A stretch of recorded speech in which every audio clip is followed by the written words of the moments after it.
Well, No, rest in peace, the donut. it's going to be gone very soon. Leaves a good legacy.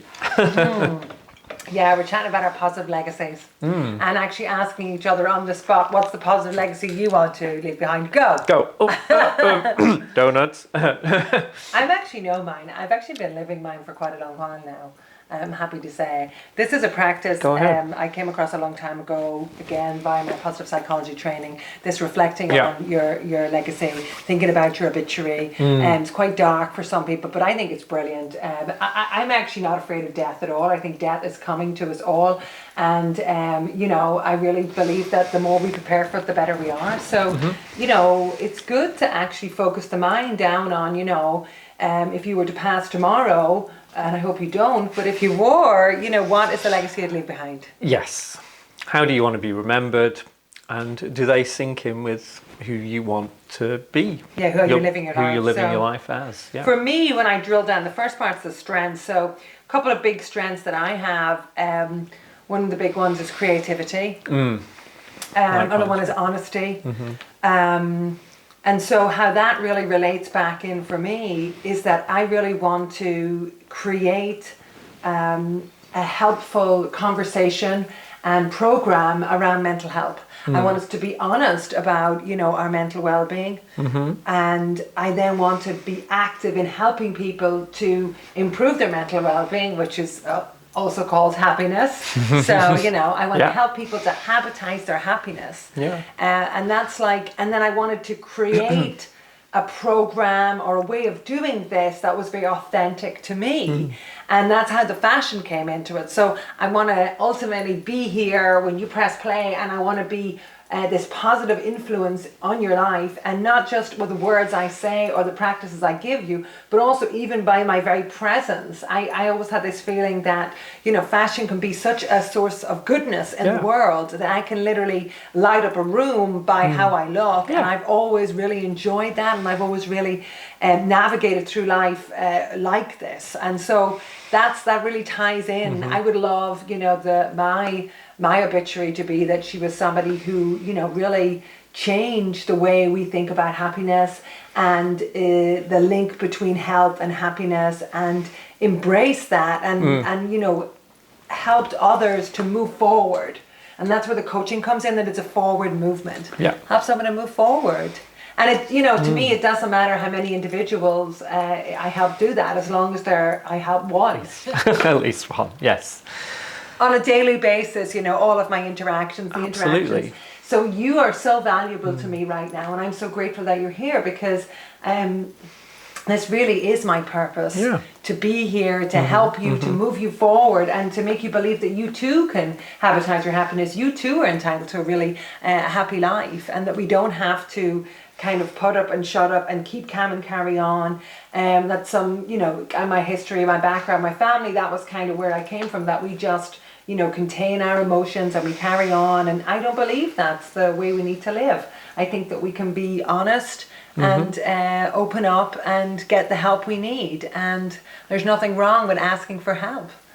So I'm so glad that you're here. So mine really connects into that. And then the fun and the joy of color. So there's the creative element of creating, my visuals, as well as creating this program. Yeah. Brilliant. Yeah. And I'm very lucky, because a lot of my strengths and values actually sync in with my partner here, which is amazing.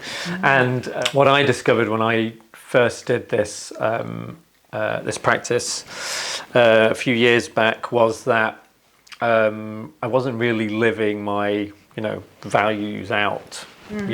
My values weren't necessarily verified, so to speak. And I had to do a lot of self-reflection, and eventually I sort of ultimately gave up my sort of corporate career to join forces and align my sort of, what do I want my legacy to be? I didn't want it to be that, I had a corporate job and climbed the career ladder and that was it type thing, and had a regular paycheck. That wasn't what was important to me. What's important to me, very similarly to you, was that I wanted to help people too, and my help was via teaching meditation. That's why I became, a meditation teacher. I did a teacher training course in it. I studied it, I started teaching people, and through that I realized that's what I want to be remembered for: help people learn to meditate, help people discover themselves, grow self-awareness, practice it every day. And I feel really fortunate that this sort of married up with our business concept, and we can genuinely help people, and that's really what I want to leave behind. So that helps with my sort of strengths and values of spirituality. Also helps with my creativity outlet. I get to create, the online platform that we're putting together for this, and the visuals and everything, the videos themselves. That's my creative outlet. So hopefully they're a bit of fun. It's it's not just a boring video. It's actually something interesting to look at as well. Yeah, and, the delivery is so important. So yeah, that's how mine sort of manifested into my sort of RIP practice. It's changed my whole sort of everyday life, really. I know, and I was thinking a lot about my mom as we were speaking, because I was thinking about the legacy you leave behind, and both of my parents have passed away, and thinking about how people spoke about them. And there was this beautiful poem that that I read at my mum's mass, and it is: did you waste the day? Was it well or poorly spent? Did you leave a trail of kindness or a scar of discontent? When you close your eyes with slumber, do you think that anyone could say you made the world much better by the life you live today? And I really felt it was important for her when I spoke, because she was a very kind person.